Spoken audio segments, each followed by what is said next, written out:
Iniwan kay Brielle ng isang matandang lalaki nagpakilalang Gary ang isang sanggol bago ito nalagutan ng hininga. Bukod sa pangalang nasa kwintas nito, wala na siyang ibang pang pagkakakilanlan sa bata.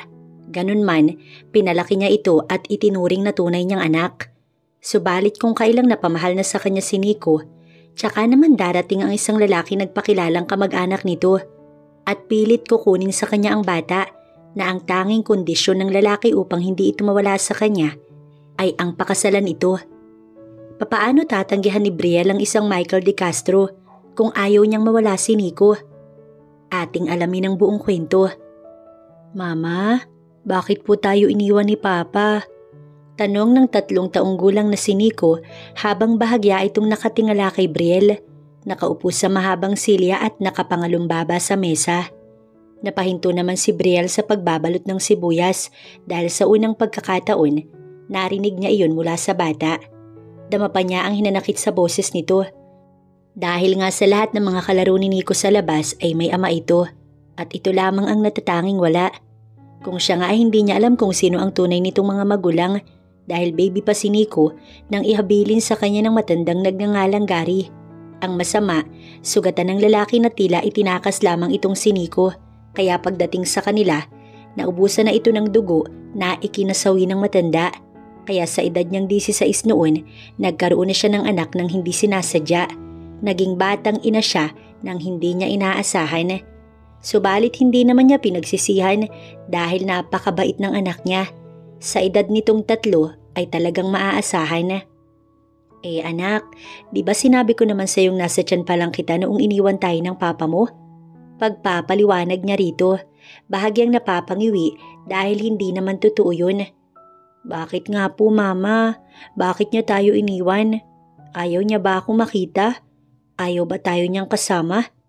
Malungkot nitong tanong, napakamot naman ang ulo si Brielle. Ano pa bang sasabihin niya? Para lang tantanan siya nito sa kakatanong tungkol sa kung sinong ama nito. Nagkakaroon patuloy siya ng kasalanan sa pagsisinungaling niya. Anak, hindi niya tayo iniwan totally, pansamantala lamang. Ano kasi, nag-aaral siya sa ibang bansa. Utal niyang sagot sa tanong ni Nico. Gawa-gawa lang naman niya yun, wala na talaga siyang maisipang isabi. Sa sinabi niya, nagningning ang mga mata nito sa tuwa. Kung ganun, uuwi po siya sa atin, babalik po siya pagkatapos niyang mag-aral. Oo anak, pero matagal pa yun ha. Ayokong umasa ka na nandyan na siya bukas. Patuloy niya sa pagpapaliwanag. Okay po mama, hihintayin ko siya. Basta po pagdating ni Papa, sasabihin ko po sa mga kalaro ko na hindi po totoo yung mga sinasabi nila tungkol sa akin, na wala daw po akong papa at napulot niyo lang daw po ako sa basura. Nagkakandabulol nitong sabi. Tuluyan niyang binitiwan ang ginagawa at nilapitan si Nico bago niyakap. Anak, huwag kang maniniwala sa kanila ha. Kay mama ka lang makikinig, okay? Masuyo niya itong hinaplos sa magkabilang pisngi at hinagkan nito sa noo. Alam niya na ngayon kung bakit ito nagawang magtanong sa kanya. Siguro kasi binubuli ito ng mga kalaro at naaawa siya kay Nico na itinuring niya ng tunay niyang anak. Minabuti na muna niyang iwanan ang ginagawa at karga ang anak na dinala ito sa kanilang silid, tsaka ito pinatulog. Hindi kasi talaga ito natutulog pag hindi siya katabi at kayakap. Nang makatulog si Nico, tsaka pa niya itinuloy ang ginagawa sa may kusina. Umangkat kasi siya kay Aling Maribel ng sibuyas at dinadala sa palengke upang ibenta. Nandito sila ngayon sa Taguig kasama ng kanyang Lola Rosa. Dito napadpad noon ang matandang may dala kay Nico. Halos 3 taon na ang nakalipas at sa murang edad noon, kinailangan nilang maghanap buhay para lang buhayin ng sanggol hanggang sa nakasanayan niya na magpahanggang ngayon. Kinabukasan, alas 5 pa lang, nakahanda na si Brielle at ang kanyang mga inangkat na sibuyas kay Aling Maribel. Malamig ang panahon dahil buwan ng Agosto. Tag-ulan na rin kaya may panakanakang patak ng ulan, sabayan pa ng malamig na ihip ng hangin. Tulog pa ang kanyang anak at ang kanyang abuela naman nasa bakuran at nagwawalis ng mga naglaglagang dahon. May malaking puno ng kaimito sa harapan ng kanilang lumang bahay, kaya tuwing umaga, ito ang pinagkakalibangan ni Lola Rosa. Sa edad na 60 years old, malakas pa rin ito. Lola, aalis na po ako. Paalam niya sa abuela habang isinusuot ang makapal na jacket. Mag-iingat ka, apo. Inihinto nito ang pagwawalis at tumindig ng diretso. Medyo kuba na kasi ang kanyang abuela. Sakto namang gumarahe sa tapat ng gate nilang kawayan ng tricycle ni Lloyd. Service niya ito patungong palengke, maging ng kanyang anak sa school. Pinag-aaral na kasi niya ito as visitors. Total naman wala itong gagawin sa bahay. Good morning, Miss Beautiful. Bati sa kanya ng binatang si Lloyd na bumaba ng tricycle upang buhatin ang 4 na sakong sibuyas na dadalhin niya sa kanyang pwesto sa palengke. Sanay na siya kay Lloyd, maloko pero mabait. Maraming nagsasabing bagay sila. 19 siya at si Lloyd naman ay 27. Responsableng tao, masipag, pwedeng tumayong ama ni Nico. Pero hindi niya ito gusto kundi magkaibigan lamang sila at hanggang doon lang yun. Magandang umaga po, Lola. Bati nito sa kanyang abuela habang buhat ang sako ng sibuyas patungong tricycle. Oo, mag-iingat ka sa pagmamaneho. Ikaw pa naman ay pabara-bara mag-drive. Maulan pa naman ngayon. Saway ni Lola Rosa sa lalaki.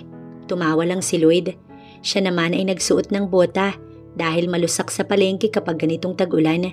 Pagkatapos ay lumapit na rin siya sa kanyang abuela at tuluyang nagpaalam tsaka sumakay na sa tricycle. Lloyd, si Nico ha. Huwag mong pababayaan. Hantayin mo hanggang uwian sa school. Habang ibinababa ang paninda, ay saad niya nang marating nila ang palengke. Yes, my love. Pagbibiro nitong sinasabayan ng tawa. Buhat niya ang 25 kilos na sibuyas patungo sa kanyang pwesto. Kay Lloyd naman ay ang mas malaking sako.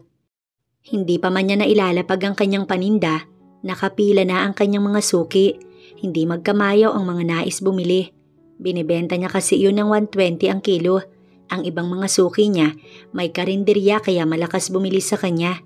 Kaya pagdating sa tanghali, ubos na ang kanyang paninda at kung minsan, sinusundo pa niya ang kanyang anak. May love ka dyan. Sige na, alis na. Salamat. Dumukot siya ng 100 pamasahe kasama ng pagbubuhat nito.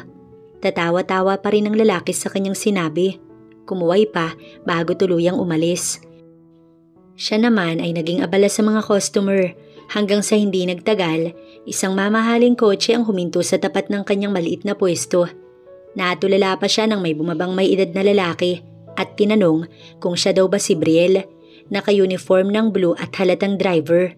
Tinalikuran siya nito't lumapit muli sa kotse na tila ba may kinausap. Ilang sandali pa, tulala na siyang nakatingin sa gwapong lalaki na iniluwa palabas ng pintuan ng kotse. Nababaghan naman si Brielle pagkakita sa lalaking bumaba mula sa sasakyan. Napakagwapo nito na para bang isang artista. Kaya nga nakanganga sa lalaki ang lahat ng tinderang naroon. At totoong talagang naparalisa si Brielle sa kanyang kinatatayuan. Si Mona ay halos mapatili nang makitang palapit sa kanya ang lalaki. Katulad niya, may tindera ng mga gulay. Brielle, ang gwapo! Kalabit nito sa kanya. Hindi siya kumibo at lalong hindi maialis ang titig sa lalaki.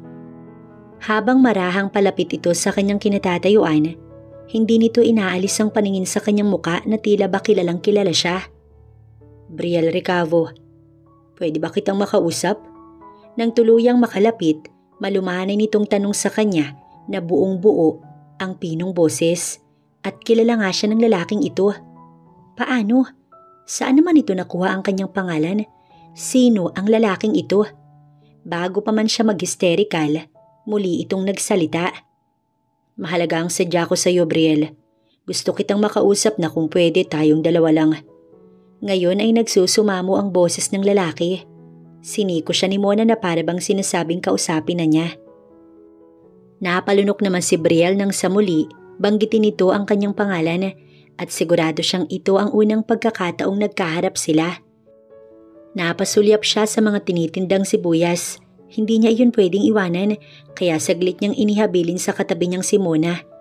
Mabuti at pumayag ito kaya tumango siya sa lalaki at nagpatiunang lumabas ng palengke.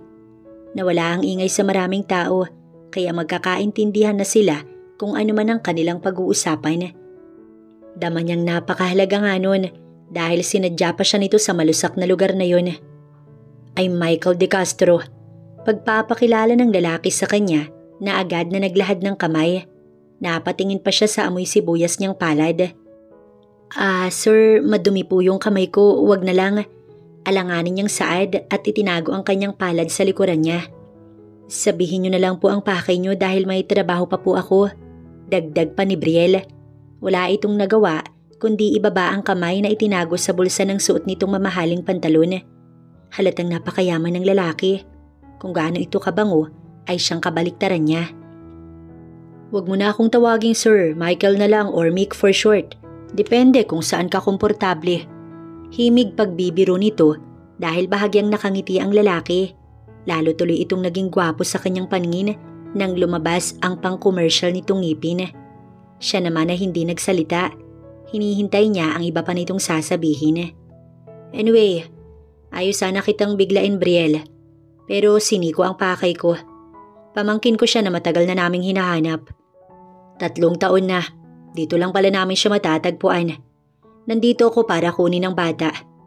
Muli ay saad nito na naging emosyonal. Kumabog bigla ang dibdib ni Brielle at nag-init ang kanyang mga mata sa narinig. Mas lalo ata siyang naghang sa kanyang kinatatayuan nang mabanggit ang batang itinuring niyang anak. Ang anak ko? Usal niya at naging matalim bigla ang titig sa lalaki. Hindi kita kilala at hindi ko basta-basta ibibigay sa iyo ang anak ko. Umalis ka na. Naging matapang ang boses niya maging ang kanyang titig rito. Akma sana siyang tatalikod nang bigla siyang pigilin ng lalaki sa isang palad. Rason para mapahinto si Brielle sa kuryenteng gumapang sa katawan niya mula sa lalaki. Brielle, hindi kita mamadaliin about kay Nico. Kailangan mo lang makipagkasundo sa akin. Pinatay ang magulang niya at delikado ang buhay ni Nico. Kapag hindi ko siya dinala at binigyan ng proteksyon, mawawala sa atin pareho ang bata. Exaggerated siyang hinila pabalik ni Michael sa dati nilang pwesto. Iniharap siya at ang isang kamay nitong nasa palad niya ngayon ay nasa balikat niya na. Pero dahil nasa palad nito ang atensyon niya, hindi masyadong naintindihan ni Brielle ang sinabi ng lalaki. Pwede ba bitiwan mo ko? Kahit anong pakiusap mo sa akin, hindi ko basta-basta ibibigay sa iyo ang anak ko. Tsaka sino ka ba sa akala mo? Wala kang patunay na kamag-anak ka ni Nico. Bago mo siya makuha sa akin, patayin mo muna ako. Asik niyang naiiyak at walang pag-aalangang binaklas ng palad nito sa balikat niya tsaka tumalikod. Pero hindi sumuko ang lalaki dahil inabol siya nito at ngayon nakaharang na sa kanyang daraanan. Brielle, makinig ka sa akin. Buhay ni Nico ang nakasalalay rito. Alam na ng kalaban na buhay ang pamangkin ko at nagpakalat na sila ng maghahanap sa bata. Nagsusumamo siya nitong tinitigan sa mga mata bago kumuha ng isang larawan at iniabot sa kanya. Ito ang huling larawan ni Nico kasama ang magulang niya bago pinatay ng mga kalaban. Kasapi ang daddy ni Nico sa isang samahan pero kumalas ito kaya kamatayan ng kapalit. Ako na lang ang makakatulong sa pamangkin ko. Halos maglumuhod dito sa kanya. Wala siyang naunawaan sa ipinaliwanag ng lalaki dahil tuliro ang kanyang utak. Hindi niya kayang mawala si Nico. 3 taon niyang inaruga ang bata kahit hindi naman niya ito kadugo. Itinuring niyang anak at ang alam nito, siya ang ina ng bata. Naluluha siyang tumingin sa larawang hawak. Si Nico nga ang batang hawak ng isang napakagandang babae. Katabi ng isang lalaking hindi maikakailang ama ni Nico dahil hawig na hawig nito yun. Napapailing siya sa katotohanan yun. Dumating na ang araw na kanyang kinatatakutan na mawala sa kanyang anak niya. Baka hindi niya kayanin. Kapatid ka ng daddy ni Nico, ibig sabihin, pwede ka nilang patayin. Paano si Nico? Paano mo siya poprotektahan? Naiiyak niyang tanong sa lalaki. Walang nakakaalam na magkapatid kami ni Vincent dahil halos 10 taon na ang nakalilipas simula nang magkahiwalay kami. Sa ibang bansa siya tumira kasama ang asawa. Nang tumiwalag ito sa isang organisasyon, dito siya nagtago sa Pinas. Ang kaso nasundan sila dito ng kalaban. Si Manong Gary ang nagtakas kay Nico, personal driver ni Vincent. Paliwanag ng lalaki. Nang banggitin nito ang matandang nag-iwan sa kanya kay Nico noon, tsaka lang siya nakumbinsi na totoo ang mga sinasabi ni Michael. Lalong nag-umalpas ang luha niya dahil ibig sabihin lang nito, magkakahiwalay na sila ng batang itinuring niyang anak. Sa pagsusumamo ni Michael sa kanya na makita si Nico, ay wala nang nagawa pa si Brielle. Delikado nga daw pati buhay niya kapag matunugan ng kalaban na nasa kanya si Nico dahil walang sasantuhin ng mga ito. Habang pauwi sakay ng tricycle ni Lloyd, ay sinusundan naman sila ng kotse ni Michael. Nababalot ng kalungkutan ng puso niya ngayon at lihim siyang umiiyak. Kahit anong gawin niyang pigil sa kanyang mga luha, hindi niya kaya. Si Nico ang nais niyang makita pagising sa umaga. Pagdating naman sa trabaho, si Nico lamang ang nakakatanggal ng pagod niya. Kaya paano niya kakayanin na mawala ang anak niya? Nang huminto ang tricycle ni Lloyd, ay huminto din sa di kalayuan ng kotse ng lalaki. Salamat Lloyd. Pagbaba ng tricycle nito, inabutan niya agad ng bayad ang lalaki. Huwag ka nang magpasalamat, kiss mo na lang ako. Pagbibiro nitong tumatawa. Mabuti at hindi napansing umiyak siya. Tsaka't kukulitin siya ng kumag. Ewan ko sa'yo, wala akong tinda bukas ha, baka pumunta ka. Tila kasi wala siyang ganang magtinda. Okay, text mo na lang ako kung kailan ulit. Kumaway pa ito bago pinaharurot ang tricycle. Mama! Sigaw ni Nico habang tumatakbo palapit sa kanya na tila tuwang-tuwa. Nahinto siya sa paglalakad at nalulungkot na tumingin sa bata. Baka ito na ang huli nilang pagkikita. Mama, very good daw po ako sabi ni teacher. Masayang pagbabalita ng anak niya. Halika po mama, may papakita ko sa iyo, dali. Hinawakan siya nito sa kamay at hinila papasok sa loob ng bahay. Nico? Boses ni Michael sa kanilang likuran na hindi niya inaasahang nakalapit na pala sa kanila. Automatic na napalingon si Nico sa pinagmulan ng boses ni Michael at kay lapad ng ngiti nito. Papa! Bulalas ng bata at mabilis na kumaripas ng takbo.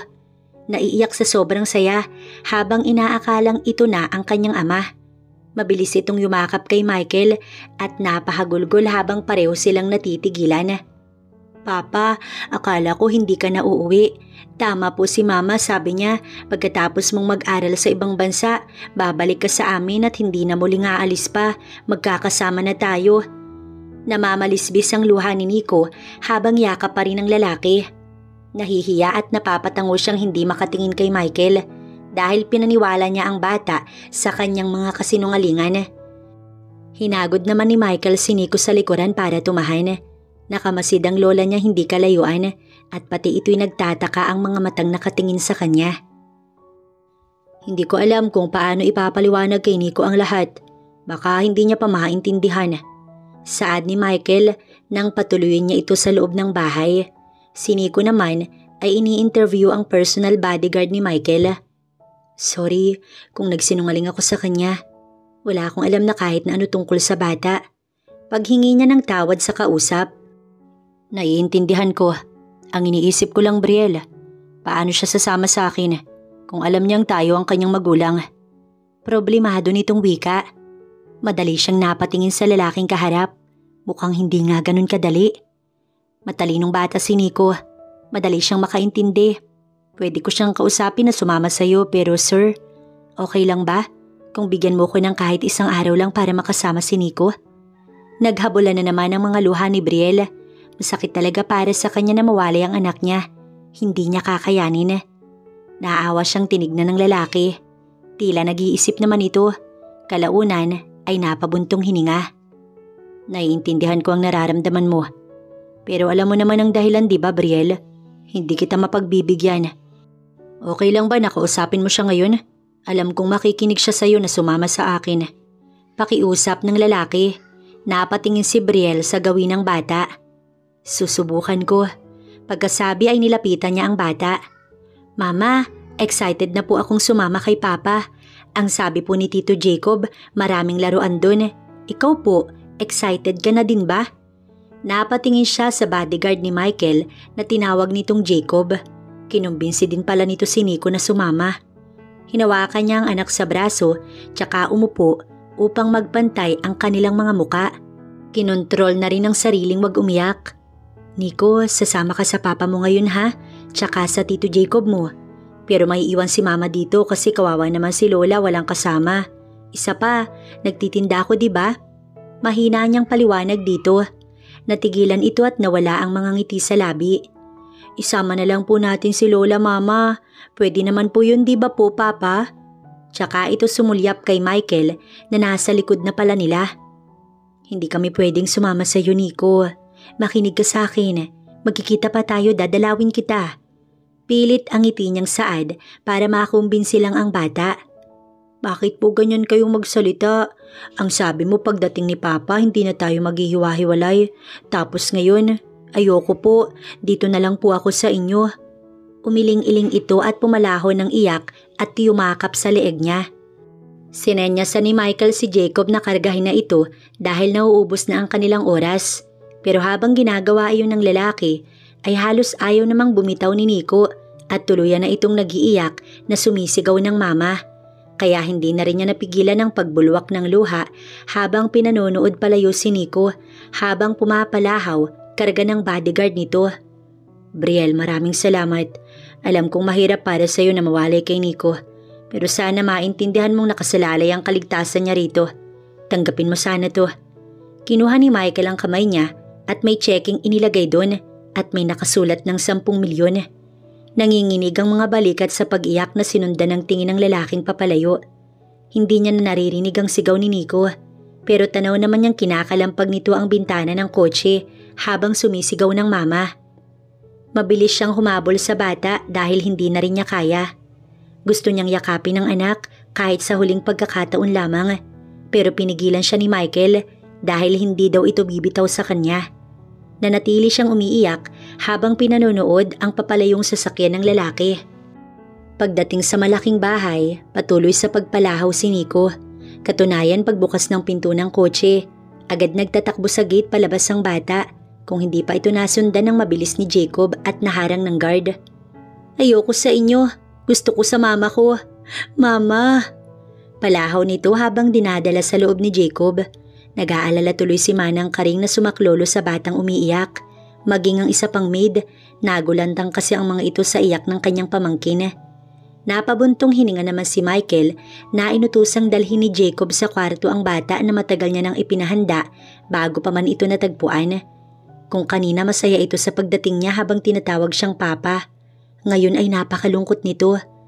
Kasunod siya sa kwarto nito na agad niyang nilak ang pintuan.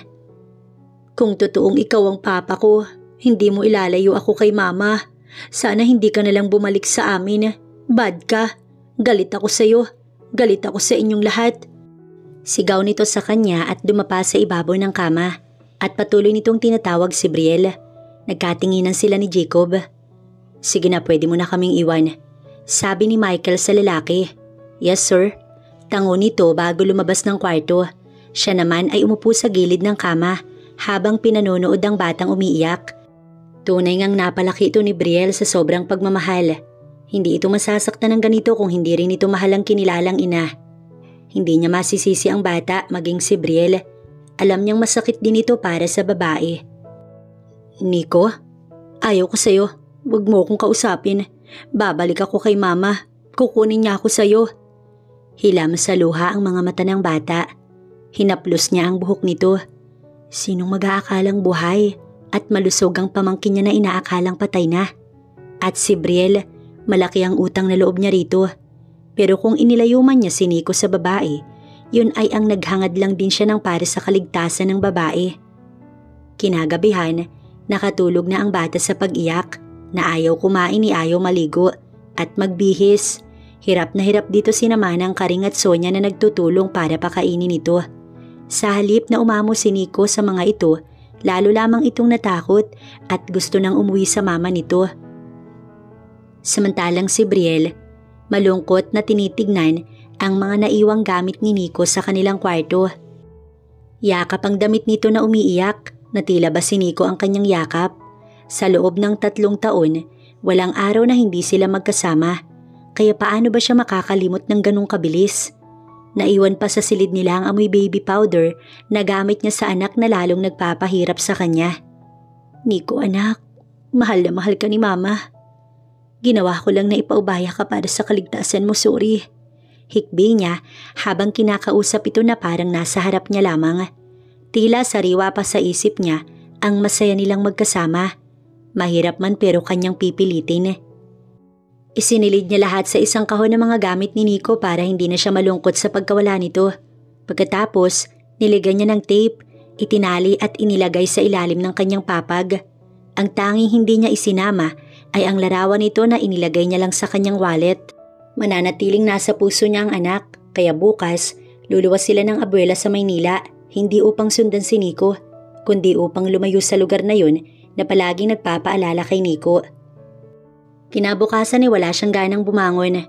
Nanamlay siya at alam niyang uunawaan nito ang kanyang nararamdamang sakit sa pagkawala ni Nico sa kanyang buhay. Tahimik lamang ito kahapon nang ipinaliwanag niya ang lahat sa pagdating ni Michael. Alam mo apo, itagaman sa bato, hindi matitiis ng Michael na yun na paghiwalayin kayong mag-ina. Aba, napakawala niyang puso kung hindi niya nararamdaman ang paghihirap ng kalooban mo. Narinig niyang saad ng kanyang abuela habang nag-aalmusal sila. Lola, para kay Nico din naman ang ginawa ni Michael. Tiyak kung bukas makalawa, pupunta dito ang kalaban at hahanapin ng bata.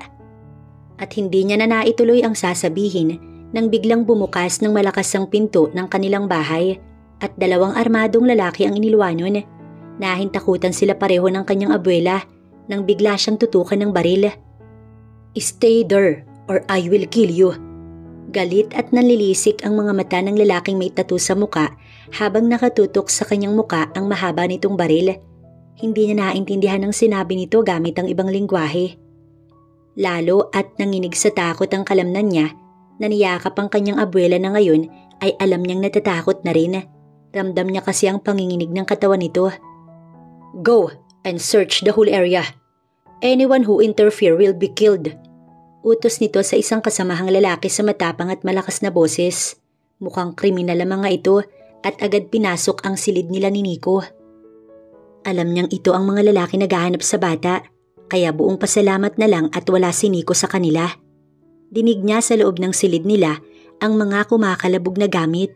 Hindi nagtagal ay lumabas ang isang lalaki. Nag-usap ang mga ito at sa muli, hindi na naman niya maintindihan. Where I can find the kid? Tanong ng lalaki sa kanya. Napatingin naman siya sa abuela. Hindi niya kasi maintindihan. Bukod sa mabilis itong magsalita, parang kinakain lamang ang bawat letra.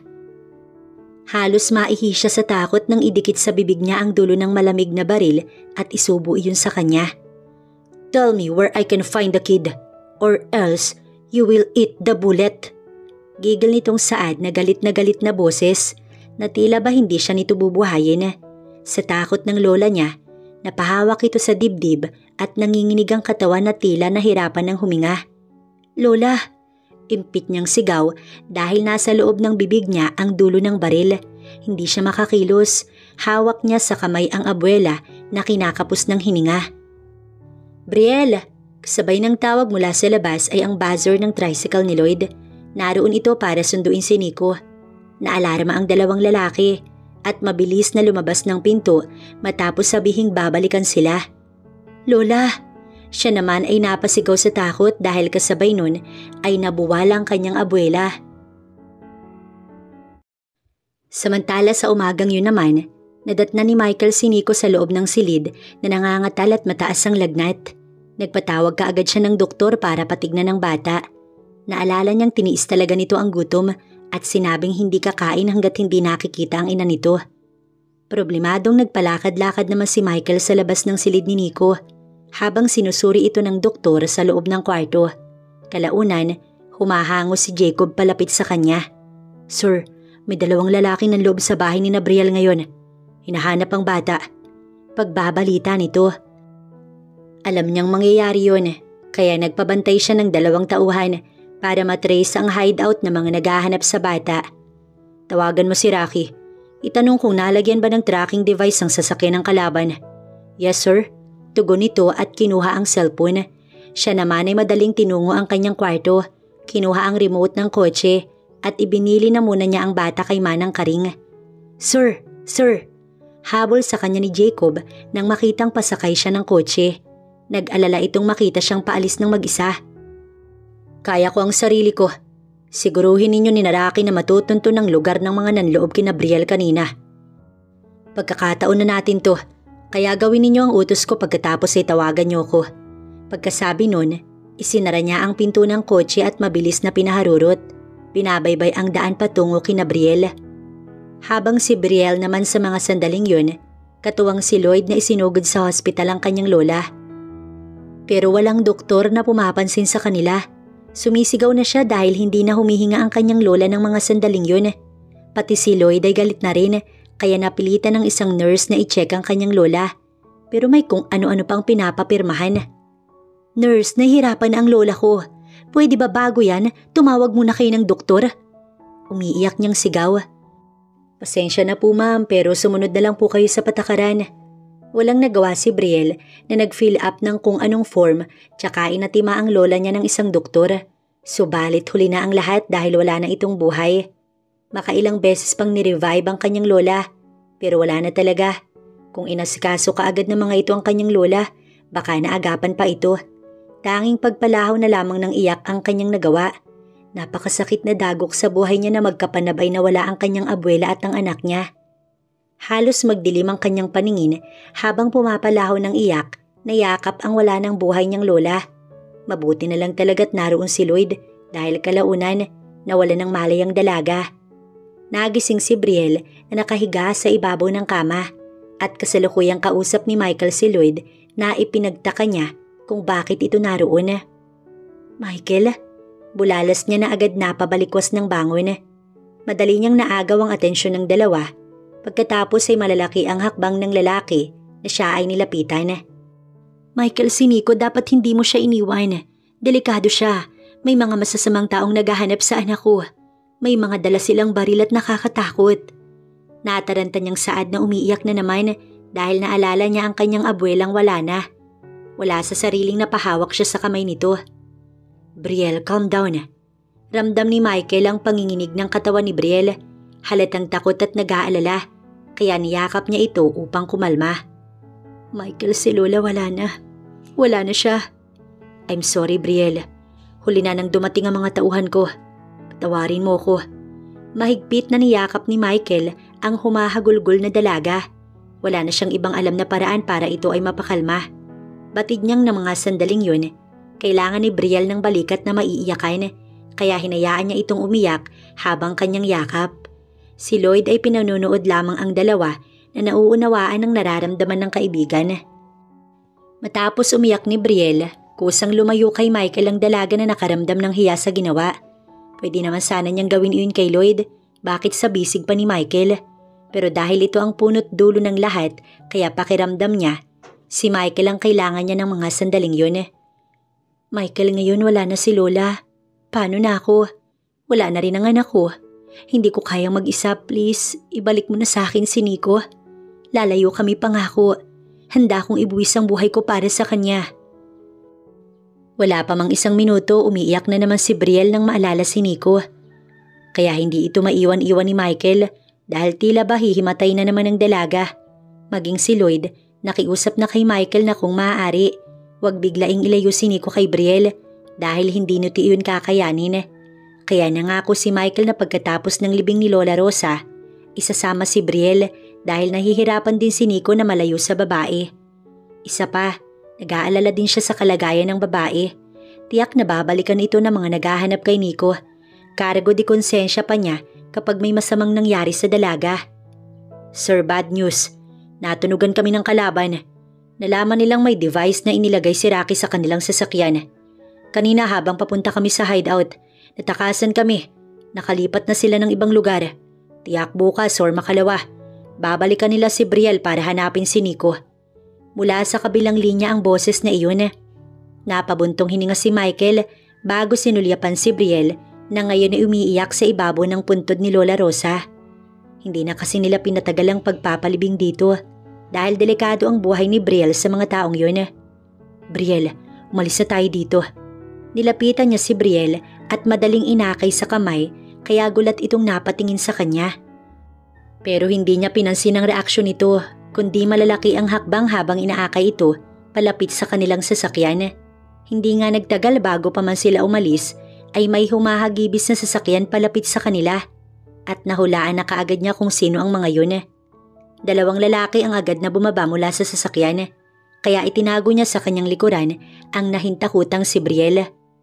Just give us that girl so you can live alive. Seryosong saad ng isang lalaki na ang tinutukoy ay si Brielle. Inilabas nito ang mahabang baril at itinutok sa mukha niya. over my dead body. Mas matapang niyang saad at sinenyasan si Brielle na sumakay na sa kanyang kotse. Marahang umatras si Brielle na sinunod siya. Okay then, I'll give it to you. Pagkasabi nun, ikinasa nito ang baril at mas lalo pang itinutok sa kanya. Pero bago pa man makalabit ang gatilyo, ay siya namang pagdating ng backup niya na agad pinaulanan ng bala ang kalaban. Kaya nagkaroon siya ng pagkakataong takbuhin si Brielle at isakay sa kotse. Michael, paano na? Mamatay na ba tayo? Sobrang takot at kaba na tanong ni Brielle sa lalaki nagmamaneho dahil may humahabol na sasakyan sa kanila at gusto siyang makuha ng mga iyon. Hindi niya makalimutan ang nakakatakot na itsura ng lalaking may hawak na baril na isinubo pa sa kanya. Yun din yung lalaki na nutok kay Michael kanina. Huwag kang mag-alala, may backup tayo. Nasa likod sina Jacob at Rocky. Seryosong sagot nito habang mabilis na nagmamaneho at gustong iligaw ang mga sumusunod sa kanila. Dinig niya ang nagpapalitan ng putok sa kanilang likuran kung saan-saan sumusuot ang kotse ni Michael at sinabing hindi sila pwedeng umuwi hanggat hindi na ililigaw ang mga kalaban dahil delikado. Hindi lang siya kay Nico nag-aalala ngayon kundi sa buhay nila ni Michael. Damay na kasi ito dahil hawak siya ng lalaki. Ilang oras ang lumipas at patuloy sa mabilis na takbo ang kotse ni Michael. Nasa labas na sila ng kamay nila noon at kalat na rin ang dilim. Mukhang nailigaw na ng lalaki ang sumusunod sa kanila. Michael, pwede ba natin silang isumbong sa mga pulis? Tanong niya rito. Makapangyarihan sila, Brielle. Kaya nilang bilhin ng batas. Pinatay nila ang kapatid ko. Kaya yun din ang gagawin ko sa kanila. Ngit-ngit nitong tugon. Bakit parang napakadali para sa inyo ang kumitil ng buhay? Hindi ba kayo natatakot sa itaas? Nag-aalala niyang tanong. Umiling ito pero hindi sumagot. Inihimpi lang sasakyan sa tabi ng kalsada at nagpalinga-linga. Sa parting yun, walang gaanong kabahayan. Bibihira nga lang ang sasakyang dumaraan. Halika, kailangan nating iwanan ng sasakyan. Kilala ng kalaban ito kaya hindi tayo pwedeng umuwi gamit ang aking kotse. Bumaba ito at siya'y inalalayan. Ha? Anong gagawin natin? Paano tayo uuwi? Paano si Nico? Safe si Nico. Habang may kung anong kinakalikot sa cellphone nito ay saad. Ilang sandali pa, naglalakad na sila patungo sa kung saan. Sa may di kalayuan matapos ang halos kalahating oras na nilakad nila, ay may maliit na resort. Nag-check-in si Michael sa kalapit na apartel para makapagpahinga na daw siya. Sa totoo lang, ngayon lang siya nakaramdam ng pagod dahil kanina, puro takot ang kanyang nararamdaman. Sa isang silid sila humantong. Nag-order ito ng pagkain at sabay silang kumain. Hindi niya alam kung anong mangyayari sa kanila sa susunod pero hanggat nasa tabi niya ang lalaking ito, alam niyang safe siya. Awa ang nararamdaman ni Michael sa dalagang nakatulog pagkatapos nilang kumain. Hindi mababanaag ang kahit na anong takot sa maganda nitong muka. Pero alam niyang napakalungkot nito ngayon. Nadamay lang si Brielle kay Nico, kaya naman hindi niya ito pwedeng pabayaan. Sa matagal na pagkakatitig ni Michael, umangat ang palad niya at hinawi ang mahaba nitong buhok na tumatakip sa mukha nito. Sumandal siya sa headboard ng kama habang nakatitig sa babae.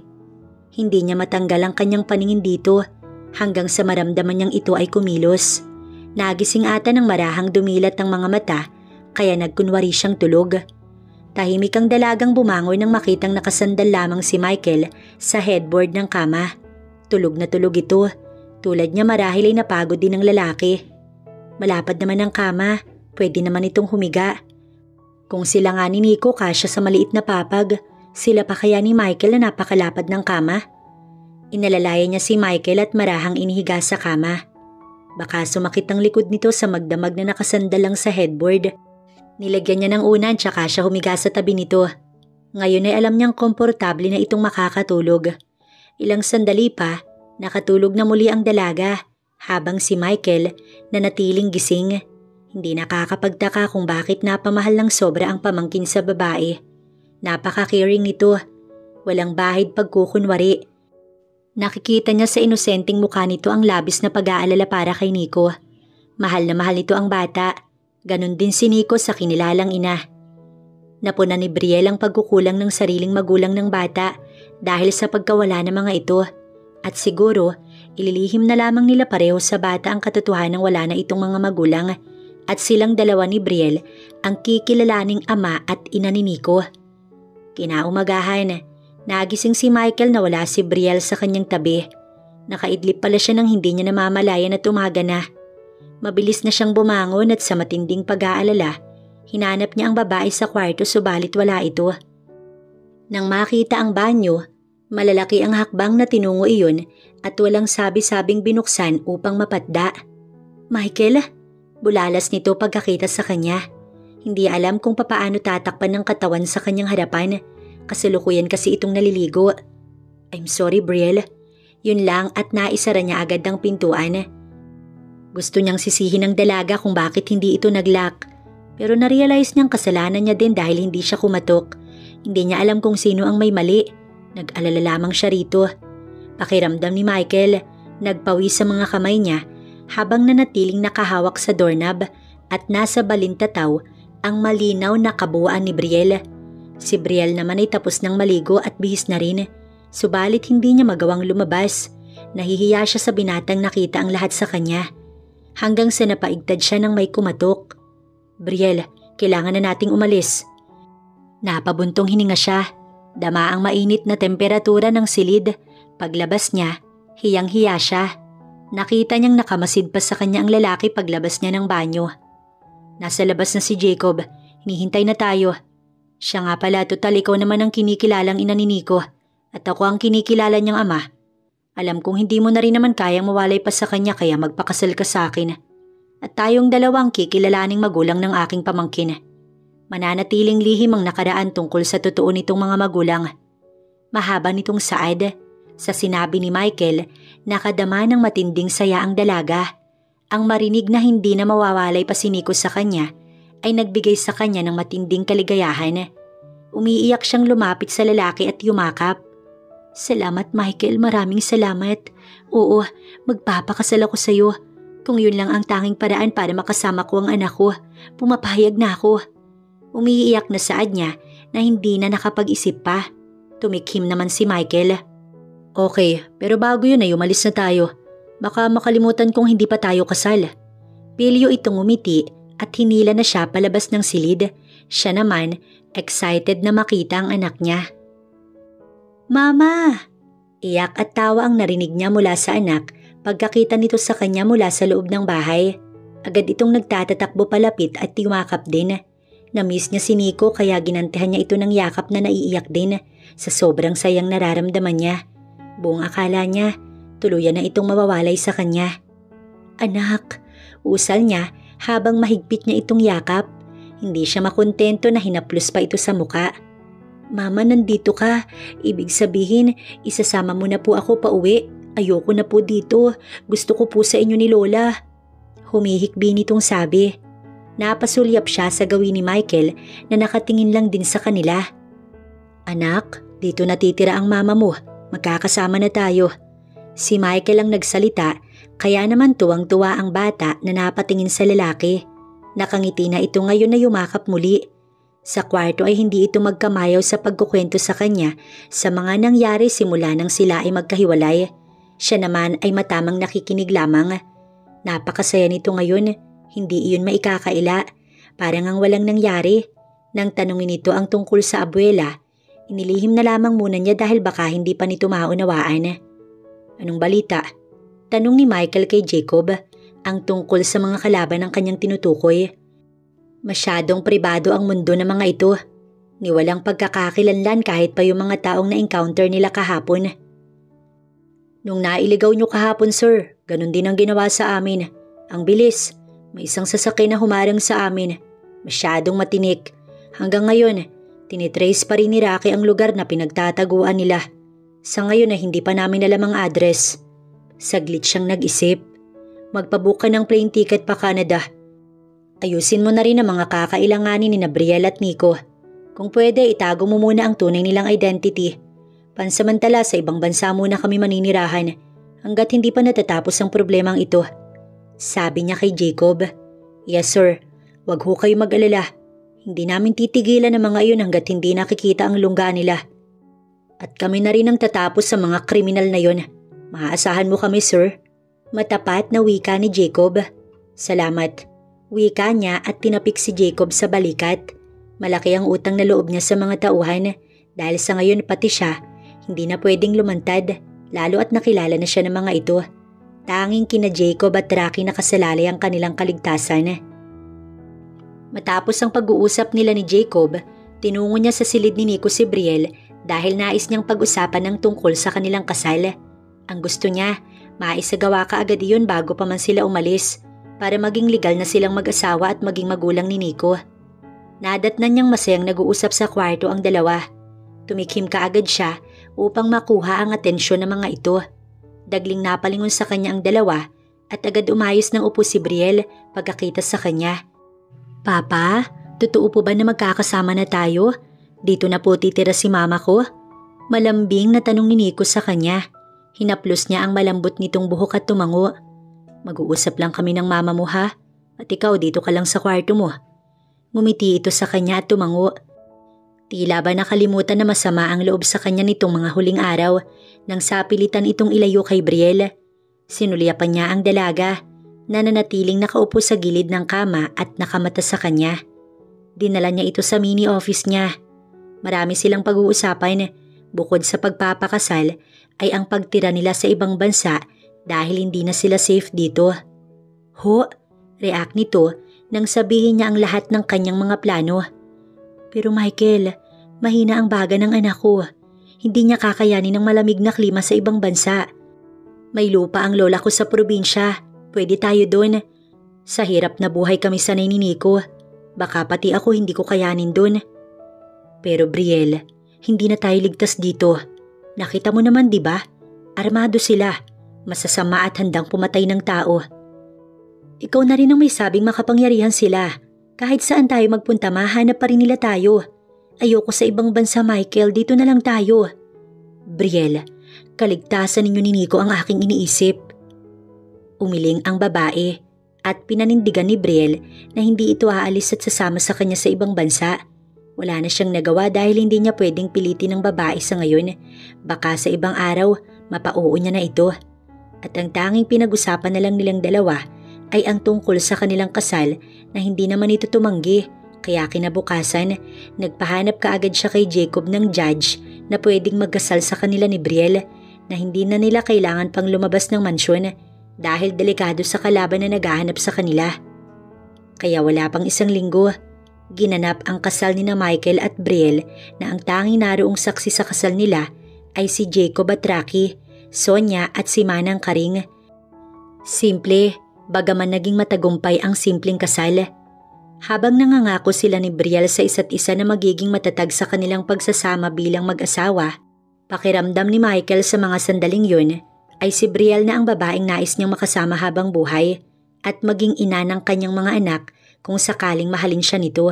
Para kay Michael, karapat-dapat itong suklian ng pagmamahal matapos ng kabutihang ipinagkaloob nito kay Nico. Pwede mo nang hagkan ng iyong asawa. At matapos ngang ideklara ng judge na mag-asawa na silang dalawa, nagpalakpakan ng nakapaligid. Ang tanging ng ibabaw na tili sa sobrang tuwa ay ang nakangiting si Nico na pumapalakpak ng mga sandaling yun. Lalo na nang kabigin niya at bigyan ng damping halik sa labi si Brielle. Yehey! Love ni Papa si Mama! Hiyaw nito at sinabayan ng palakpak na hindi maikakailang tuwang-tuwa. Parehong napunit ng matamis ng ngiti ang mga labi nila ni Brielle. Ganon din ang nakapaligid sa kanila. Dito tayo titira? Exaggerated si Michael na magtanong kay Brielle na nakatingin sa lumang kubong nakatirik sa kanilang harapan. Tingin niya ay isang sipa lang yun ang kalaban, warak na ang buong pinto. Halatang matagal nang walang nakatira sa lumang bahay. Bukod sa marumi, matataas na ang damo sa paligid. Hindi niya napilit si Brielle na sumama sa ibang bansa at ang nais nito, dito sila manirahan sa tagong lupain ni Lola Rosa na hindi niya matukoy kung anong lugar dahil malayo iyon sa kabihasnan. Nahirapan pa nga silang marating ang lugar na to at marami na silang napagtanungan bago iyon natuntun. Hirap din makapasok ang sasakyan dahil sa sobrang lubak, kamuntik pa nga silang itirik. Ngumiti si Brielle sa kanya.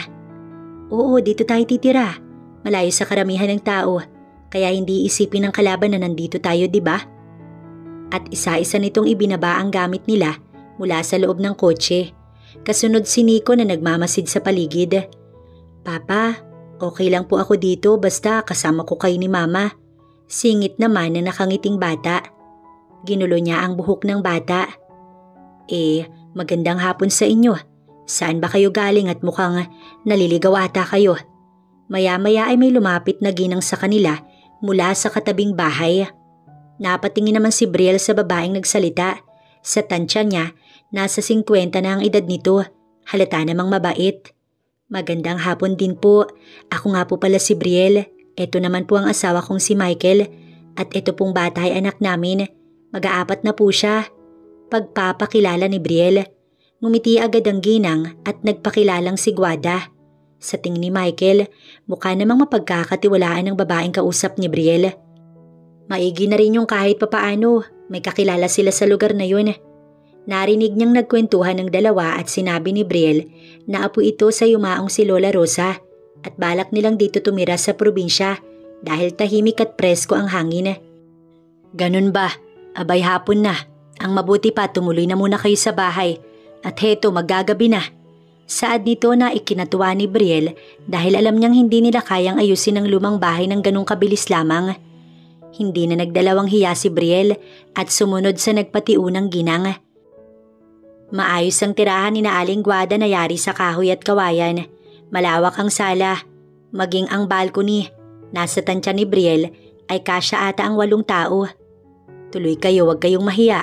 Nasa Maynila ang asawa ko't nagtatrabaho. Ang tanging kasama ko lang dito ay ang 2 kong anak na lalaki, sina Alan at Alex.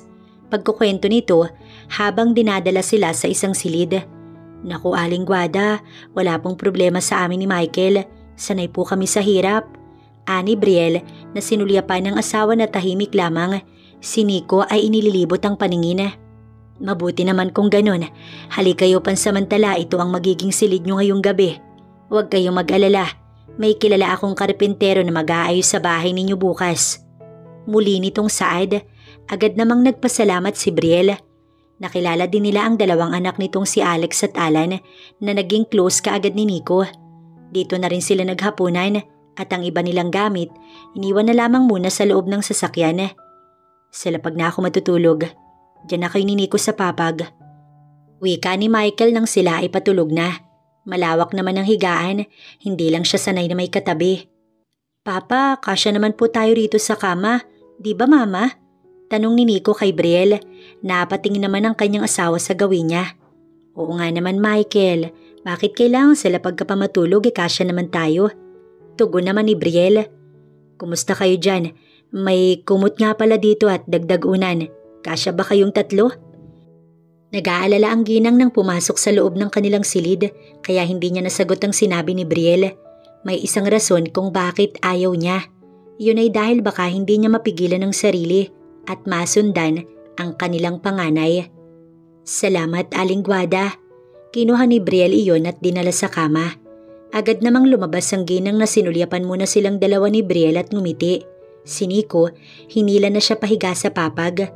Dahil walang kutsyon ay matigas yun, pero batid ni Michael na hindi yun ang rason kung bakit hindi siya makatulog kahit malalim na ang gabi. Patay na ang ilaw at dahil probinsya, bukas ang bintana. May kawayang rehas na nilagyan ng kortina. Malamig ang simoy ng hangin na nagmumula sa bintana at umiihip hanggang sa papag na hinihigaan nilang 3. May ilaw mula sa buwan na tumatagos sa dingding. Kaya kita niyang tulog na si Nico at Brielle na magkayakap pa. Pinagmasdan niya ang mga ito habang natutulog at balak na lamang bantayan hanggang magdamag. Naririnig niya ang huni ng ibon sa gabi, alulong ng aso sa kabilang bahay, at paminsan-minsang dumada ang motor kahit na madaling araw. Talagang hirap siyang matulog sa ganitong lugar. Hindi siya sanay sa matigas na higaan. Michael, bakit gising ka pa? Hanggang sa hindi niya namalayang nagising na pala si Brielle. Umupo ito at tumitig sa kanya. Okay lang ako, babantayan ko kayo. Ha? Bakit? May kalaban ba? Wala naman Brielle, hindi lang talaga ako sanay. Hindi ako komportable. Nakadama si Brielle ng konsensya sa asawa dahil pinili niyang sa probinsya sila magtago kaysa sa ibang bansa kung saan mas sanay ang asawa. Alam niyang naninibago ang lalaki. Michael, pasensya ka na ha. Okay lang Brielle, masasanay din ako, matulog ka na. Sa halip na tumugon, nanatili siyang nakatitig sa lalaki. Napakabuti kasi nito. Sana lang mapagtagumpayan nilang dalawa na protektahan si Nico mula sa mga masasama na gustong kumuha rito. Pero ano man ang mangyari, nakahanda siya basta para kay Nico. Lahat ay gagawin niya. Kinabukasan, nagising si Michael na mataas na ang araw. Wala na ang dalawa sa higaan at may naulinigan siyang nag-uusap mula sa ibaba. Agad siyang bumangon at lumabas ng silid habang sinusuklay ng daliri ang hindi naman nagulong buhok. Halos madaling araw na pala siyang nakaidlip kaya tinanghali siyang nagising. Sige po Mang Mario, magkano naman po ang isang araw? Narinig niyang tanong ni Brielle sa kausap na lalaki. Naroon din si Aling Guada. Naisip niyang karpentero ang tinutukoy nitong si Mang Mario. Para mabilis, kukuha na lang ako ng makakatuwang. Kayo na po ang bahala kung magkano ang iaabot niyo sa amin. Mabait namang saad ng may edad na lalaki. Lumapit siya sa mga ito at nakisali sa usapan. Ang nais niya, matapos ngayong araw ang bahay. Sumang-ayon naman ito na kukuha ng mas maraming katuwang at agad siyang nagpabili ng mga kakailanganin sa bayan. Mabilis naman iyong nayari na inabot lang ng 3 araw. Hindi naman ganun kalaki at gawa lang din sa kahoy ang bahay. Bagaman naninibago, tama naman si Brielle na unti-unti masasanay siya sa buhay probinsya. Masaya siyang hindi mawari basta nasa tabi niya si Brielle at Nico na alam niyang ligtas. Sir, wala pa ring balita pero hindi kami tumitigil hanggat hindi sila matatagpuan. Kausap ni Michael si Jacob sa kabilang linya sa gabing yun. Pang-4 na araw, simula nang lisanin nila ang mansyon. Alam niyang may mas mataas pang namumuno sa grupo at tauhan lamang ang kanilang naengkwentro nitong huli. Alam niya rin na ang leader ng grupong kinasangkutan ni Vincent ay nasa ibang bansa. Hindi rin ito magtatagal dito sa Pinas at hihintayin niyang sumuko ang mga itong hanapin ng anak ni Vincent at kapag nangyari yun, magiging malaya na silang 3. Siguro kalilimutan niya na ring ipaghiganti ang kapatid at mas pagtutuunan na lang ng pansin kung anong makabubuti para sa kanyang pamilya. Salamat Jacob. Umaasa akong hindi kami matutunto ng mga kriminal na yon. Tugon ni Michael. Wag ho kayong mag-alala sir. Hindi po namin nahayaang mangyari yon. Matapos magpasalamat, ibinabana niya ang linya. Sino yung kausap mo? Boses ni Brielle sa likuran niya na papalapit sa kanya. Nakasuot lang ito ng manipis na pantulog at alam niyang hindi sinasadya ni Brielle na siya ay akitin. Sa tanang buhay niya, ngayon lamang siya tinablan sa isang babae. Worth it naman dahil napakabait nito. Maalaga hindi lang kay Nico, kundi pati na rin sa kanya. Sa loob ng 3 araw nilang magkasama bago pa man sila tuluyang makalipat sa bagong bahay, ginagampanan na nito ang tungkulin sa kanya bilang tunay na asawa at umaakto itong tunay na ina ni Nico mula sa paggising hanggang sa pagtulog. Napatunayan niyang mabuti itong ina at asawa sa kanya. Sino bang hindi mahuhulog ang loob sa katulad nito? Si Jacob. Dagli siyang nag-iwas ng tingin. Naalala na naman niya ang minsang nakita itong walang saplot. Bakit? May nangyari ba? Pag-aalala nitong tanong na pumuesto sa harapan niya. Tuloy ay tuksong napatitig na naman siya dito at kahit anong iwas ng mga mata niya sa magandang tanawin na yun, hindi niya masaway ang sarili. Wala naman, nakibalita lang ako sa kanila. Ay, salamat, kinabahan ako. Buntong hininga nito, tsaka ngumiti sa kanya. Mukha namang hindi napansin ang kanyang kilos. Matulog na tayo, Michael. Kanina patulog si Nico. Bukas nga pala, sasama ko kina Aling Guada sa palengke. Iiwan ko na lang sa'yo si Nico. Alam mo namang delikado. Nagpatiuna itong pumasok sa silid nila habang kasunod siya. Wag na, Brielle. Hindi lang naman si Nico ang delikado, kundi pati ikaw. Ang mabuti pa magpabili na lang tayo ng mga kailangan natin dito kay Aling Guada. Tugon niya, saktong pagpasok nila sa kwarto. Ikaw ang bahala, may punto ka naman eh. Isinara na nito ang pintuan tsaka pinatay ang ilaw. Sarado maging ang bintana, kaya wala siyang maaninag na kahit na ano. Kaya napilitan siyang lumapit sa kama. Ang kaso, bumangga siya kay Brielle na nasa tabi niya na pala. Michael, humiga ka na, ikukuha lang kita ng kumot. Narinig niyang saad nito. Hindi siya makasagot dahil ramdam niya ang malambot nitong katawan na yakap niya na ngayon. Pilit niyang inaaninag ang mukha nito sa madilim na parte ng kwarto. Hinawakan siya nito sa magkabilang braso at marahang inilapit sa kama. Pero hindi niya ito magawang bitiwan. Gusto niyang sabihin kay Brielle na nais itong halikan at tangkinin, katulad ng ginagawa ng tunay na mag-asawa. Pero alam niyang magagalit ito at baka matakot sa kanya, kaya nagtimpi na lang siya. Habang si Brielle naman, kinakabahan sa mga sandaling yun habang yakap ng asawa. Naririnig niya ang malalim nitong paghinga. Anumang gawin ng lalaki, nakahanda siyang ipagkaloob ang kanyang sarili. Kasal sila, tinanggap niya ito ng buong puso. Hindi lamang dahil kay Nico, kundi dahil sa kabutihan nito. Kung siya ang papipiliin, mananatiling si Michael ang nais niyang makasama habang buhay. Hindi siya sigurado kung pagmamahal nga yun, pero ngayon niya lamang naramdaman ng ganoon, yung tipong handa niyang ibigay ang lahat, ang kanyang puso at katawan, kahit na wala siyang narinig mula kay Michael na mahal siya nito. Naramdaman niyang inalalayan siya nitong humiga sa kanilang papag na pinasadya nila kay Mang Mario. Malaki iyon para sa kanila. Ang isang kama naman, sakto lang para kay Nico. Unti-unti, sasanayin niya itong matulog mag-isa sa higaan. Habang lumalaki si Nico, nais niya itong maging independent, matutong kumain mag-isa, maglinis ng katawan at masanay na hindi siya palaging kasama. Natatakot siya na kapag nawala ay hindi nito kayanin. Dapat ay handa niya si Nico sa anumang mangyayari, lalo at delikado ang kanilang buhay. Good night, Brielle. Narinig niyang saad ng lalaki, tsaka palang kumalma ang kaba niya sa dibdib at panatag na nakatulog sa tabi ng asawa. Mama, para daw po sa'yo sabi ni Papa. Paggising ni Brielle kinabukasan, sinalubong siya ni Nico na may dalang bulaklak. Napakunot ang kanyang noo. Nagtataka kung bakit siya binibigyan ni Michael ng flowers. Para saan? Takang tanong niya. Sabi ni Papa gusto ka daw niya pong ligawan. Humahagik-gik na sabi ni Nico, para bang alam na ang ibig sabihin nitong yun. Napatanga siya. Mag-asawa na sila ni Michael, bakit pa ito manliligaw? Dahil dito, may kung anong saya siyang naramdaman sa kanyang puso. Halika na po, dali. Kakain na po tayo. Si Papa po ang nagluto. Pagkasabi ay inakay siya nito hanggang kusina. Nadatnan nilang saktong naghahain si Michael. Good morning, nagustuhan mo ba yung flowers? Nakangiting tanong ng asawa sa kanya. Nilapitan siya at inalalayang umupo sa harapan ng mesa. Salamat Michael, pero teka, para saan ba to? Yung flowers at ikaw pa ang nagluto ng almusal natin. Takang-taka at hindi makapaniwala si Brielle.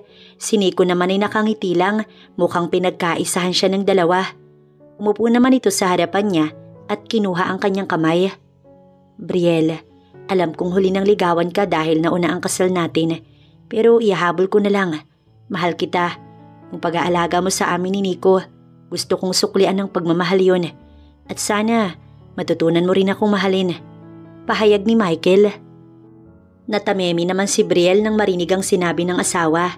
Dahil dito, napuno ng matinding kaligayahan ang kanyang puso. Dama niya ang pag-iinit ng magkabila niyang mga mata. Michael, usal niya na kumapit din sa palad ng lalaki.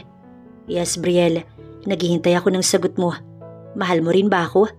Wika nito at hinaplos ang kanyang palad.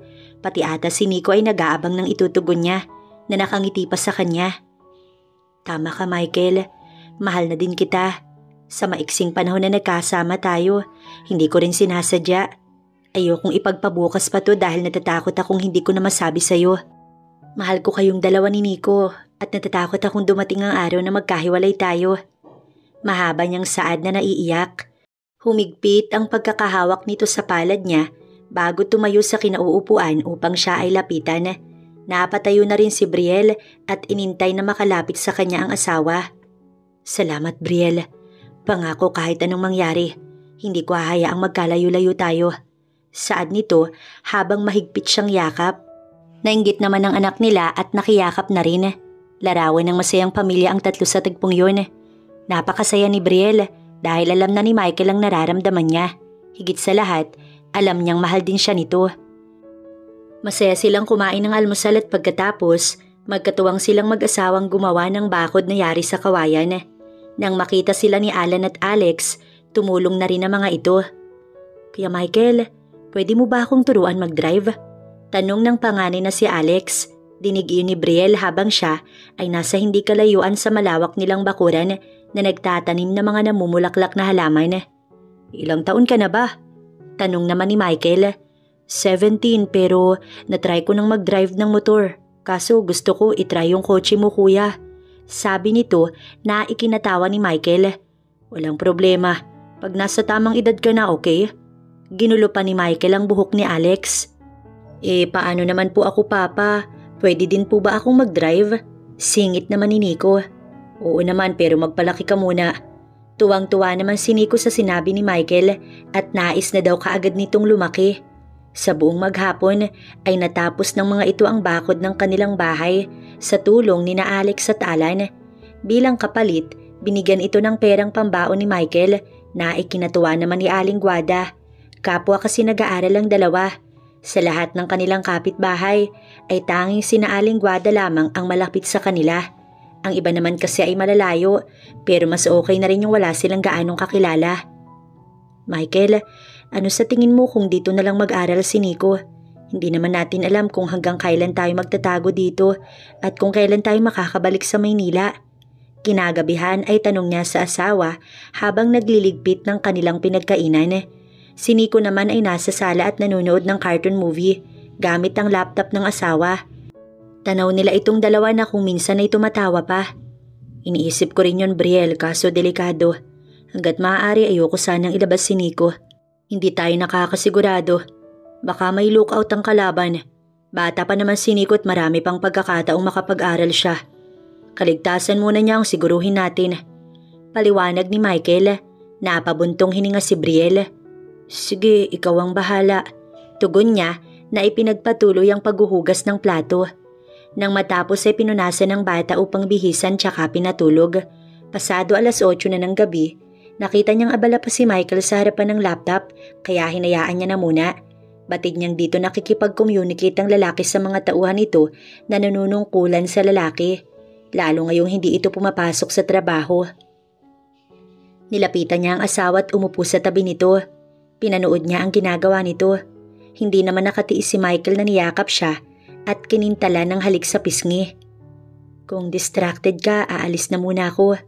Wika niya rito. Alam niyang may tinatapos ang lalaki. Nang akong tatalikod, pinigilan siya nito sa kamay at hinila pabalik sa upuan. Ayaw namang palagpasin ni Michael ang pagkakataong yun para sa kanila ni Brielle. Kaya isinantabi na muna ang trabaho kahit gaano pa yun kahalaga at hinarap ang asawa.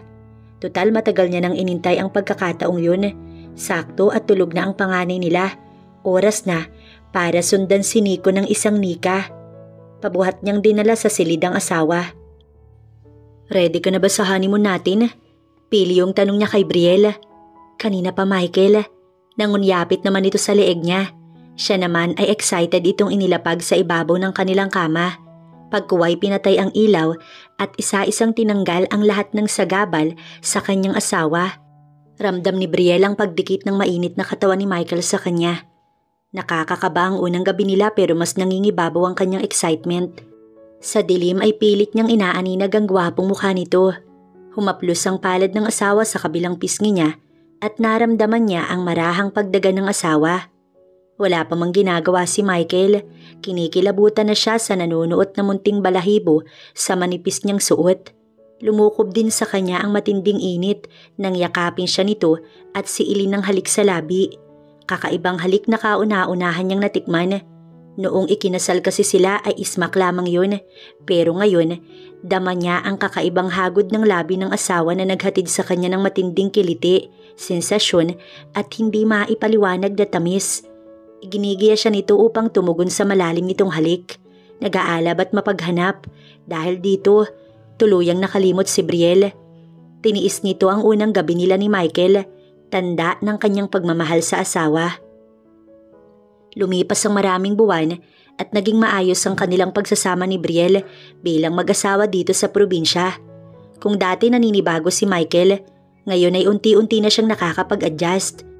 Hindi siya sanay noon sa buhay probinsya pero napagtanto niyang mas masaya pala ang simpleng buhay, malayo sa syudad kasama ang kanyang pamilya. Pakiramdam niya, simula nang malaman na ang damdamin ni Brielle para sa kanya, napakaganda ng kanyang araw. Nasasabing hindi pa rin sila ligtas, subalit sapat na sila ay magkakasama. Ang ganda naman pala dito, sir. Kahit ako mas pipiliin kong dito tumira sa probinsya. Nakatawang saad ni Jacob habang inililibot ang paningin nito sa kanilang paligid. Presko ang hangin at nahinto ito sa pagsasalita nang makita si Brielle na palabas ng kanilang bahay kasama si Nico. At may magandang asawa. Biro pa nito at sinabayan ng tawa. 3 buwan na noon nang lumipas simula na makalipat sila rito sa probinsya. Eto na rin ang nangulit na dalawin sila para kamustahin. Ayaw sana niya dahil mahirap. Mainit ito sa mga mata ng kalaban, baka magulo pa ang tahimik nilang buhay rito. Tito Jacob! Tuwang-tuwa at nagtatatakbo naman si Nico na lumapit sa lalaki. Nang makalapit ay agad na yumakap. Ang laki mo na agad. Heto't may pasalubong ako sa iyong laruan.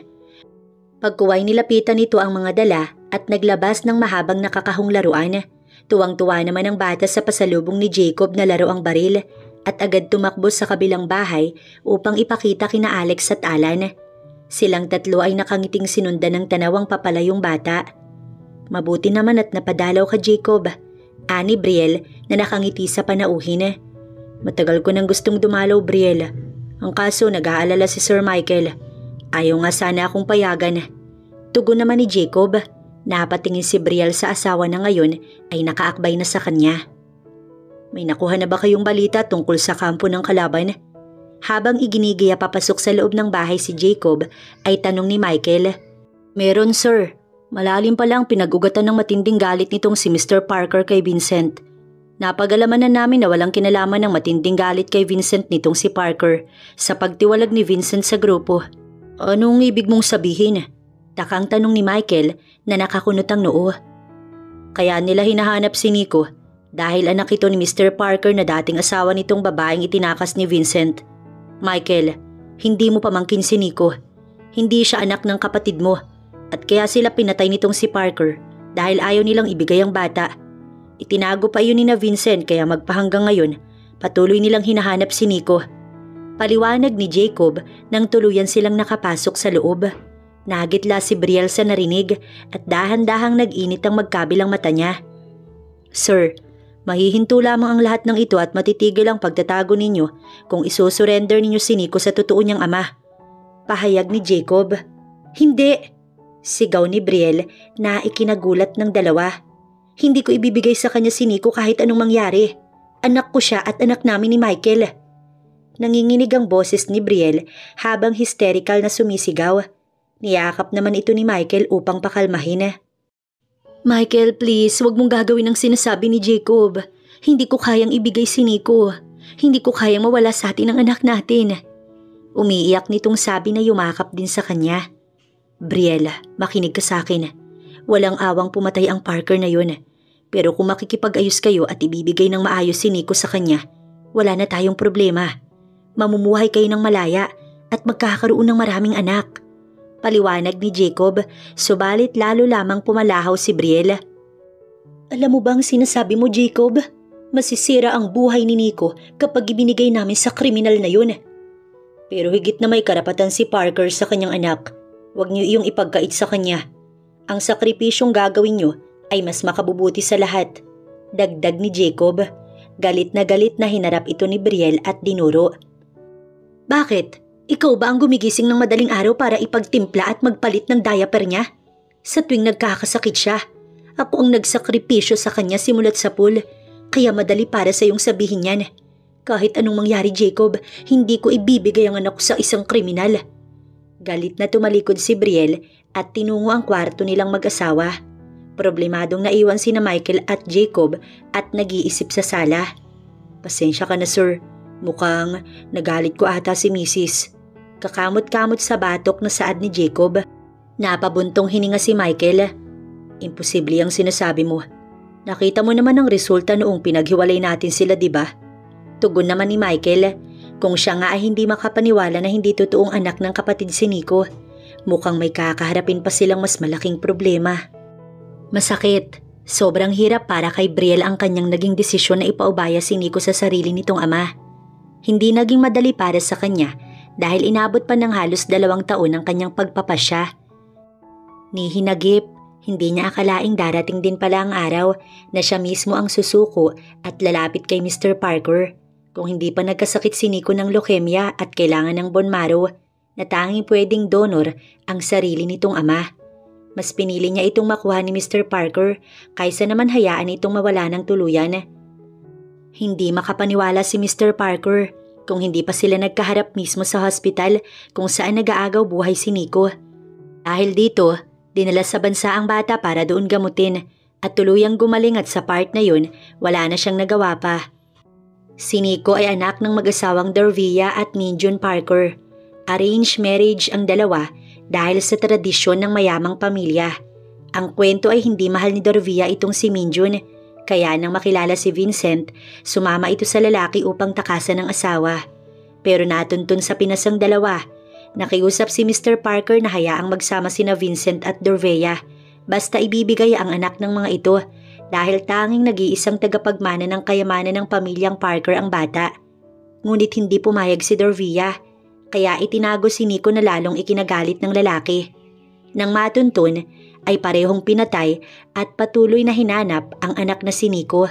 Ang kwentong iyon nagmula mismo sa lalaki nang makaharap nila at nagmakaawa siyang buhayin ng bata. Napakayaman pala ng pamilyang Parker sa ibang bansa. Ngayon niya natuklasan na anak ng isang bilyonaryo ang batang inalagaan niya ng napakatagal na panahon. Bago umalis ang mag-ama, ay sinabi ni Mr. Parker na itutuloy ang medication ni Nico sa ibang bansa at babalitaan na lamang sila sa magandang resulta. Pero hindi naging madali para kay Brielle na kalimutan si Nico. Gabi-gabi iniiyakan niya ang anak niya. Sobrang miss niya ang bata. Sana okay ito kasama ang ama. Sana hindi siya hinahanap. Sana nakakakain ito ng maayos. Maraming sana. Gabi na, sweetheart, matulog na tayo. Boses ni Michael na nagpaigtad sa kanya. Malalim na ang gabi pero nandito pa siya sa balcony. 2 buwan na ang nakalilipas simula nang lumipad pa state ang anak kasama ang tunay nitong ama. Subalit para kay Brielle, parang kahapon lang nangyari. Mauna ka na, Michael, hindi pa ako inaantok. Malamig niyang tugon sa asawa. Marahas itong napabuntong hininga.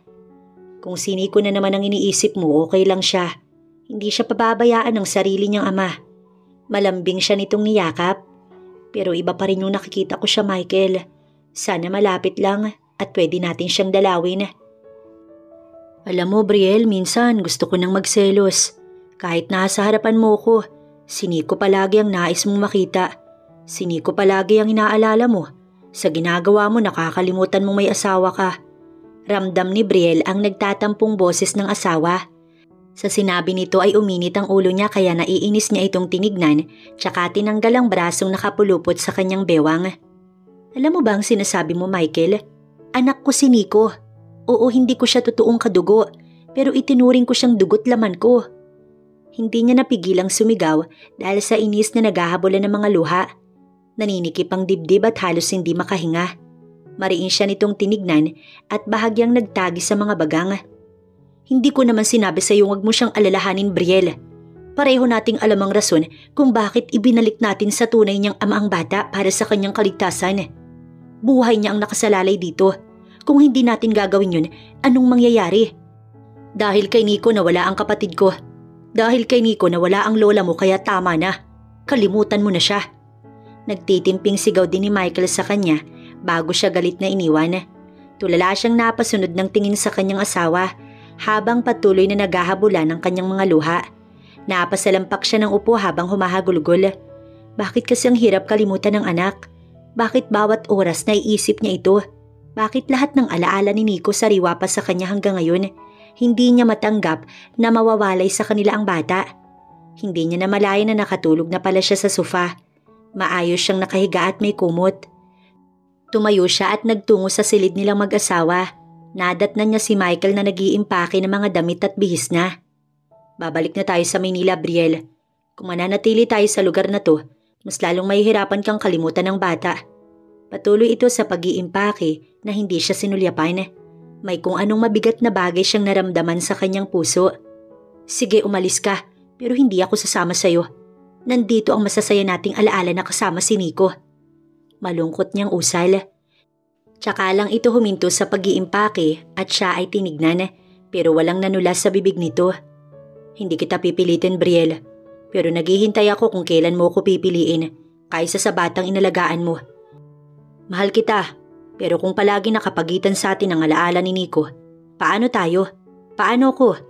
Matapos mag-impake, lumabas ito ng pinto.